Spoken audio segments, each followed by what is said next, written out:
ଏହି କାହାଣୀ 1984 କର୍ଣ୍ଣାଟକର ଛୋଟ ସହର। ସହରରେ ବହୁତ ଦିନ ହେଲା ହଲଚଲ ହେଉଥିଲା ଏଇ କଥାଟି। ସବୁ ରାତିରେ ଘରୁ ଗୋଟେ ଗୋଟେ ପୁଅ ଗାୟବ ହେଉଥିଲେ। ଏଇ କଥା ଶୁଣିକି ରାଜା ବୋଲି ଗୋଟେ ରିପୋର୍ଟର ସେ ସହରକୁ ପହଞ୍ଚିଲେ। ସନ୍ଧ୍ୟା ଠିକ୍ 6ଟା ହେଇଥିବ। ହେଲେ ସହରର ଲୋକ ଜଲ୍ଦି ଜଲ୍ଦି ଦୋକାନ ବନ୍ଦ କରି ତାଙ୍କ ଘରକୁ ଫେରୁଥିଲେ। ରାଜା ଦେଖିଲା କି ସବୁ ଘରେ କାନାଡାମେନ୍ ନାଲେବନ୍ଦ ମାନେ କାଲି ଆସିବ ଏମିତି ଲେଖା ହେଇଥିଲା। ରାଜା ଗୋଟେ ପୁରୋହିତକୁ ପଚାରିଲା, ଏ ସହରରେ ଏମିତି କ'ଣ ହଉଛି? ସେ ପୂଜାରୀ ତାକୁ କହିଲା, ଏ ସହରରେ ଗୋଟେ ନାଲି ଶାଢ଼ୀ ପିନ୍ଧି ଗୋଟେ ଡାହାଣୀ ବୁଲୁଛି।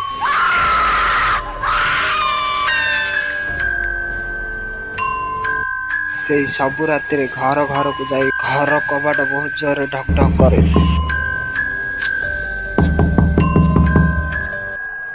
ଆଉ ଘର ଭିତରେ ଯିଏ ବି ପୁଅ ପିଲା ଥାଏ ତା ନାଁ ଧରିକି ଡାକେ। କୋଉ ବି ପୁଅ ତା ଆବାଜକୁ କେବେ ଜାଣିପାରେ ନାହିଁ। ଆଉ କବାଟ ଖୋଲିଦିଏ।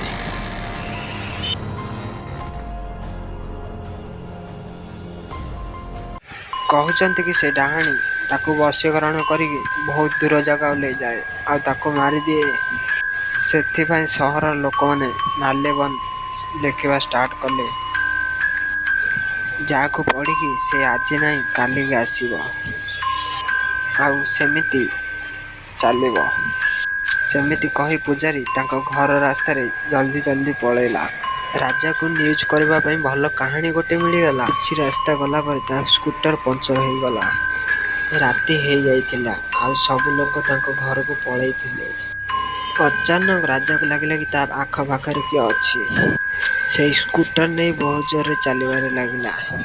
କିଏ ତାକୁ ବହୁତ ସୁନ୍ଦର ସ୍ୱରରେ ଡାକିବାରେ ଲାଗିଲା, ରାଜେଶ, ରାଜେଶ, ରାଜେଶ।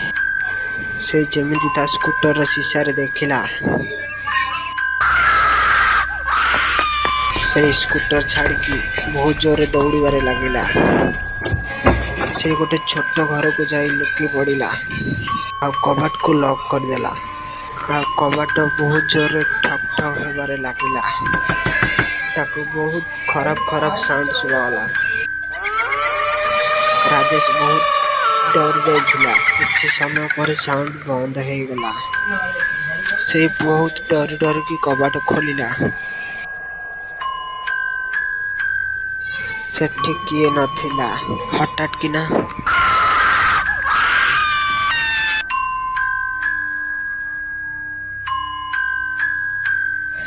ସକାଳ ହେଲା ଆଉ ରାଜା ସେଇ ଘରେ ବେହୁଶ ଅବସ୍ଥାରେ ପଡ଼ିଥିଲା। ସେଇଦିନ ଥିଲା ଆଉ ଆଜିର ଦିନ। ରାଜା କେବେ ଜାଣିନି କି ସେଦିନ ରାତିରେ ତା ସହିତ କ'ଣ ହେଇଥିଲା।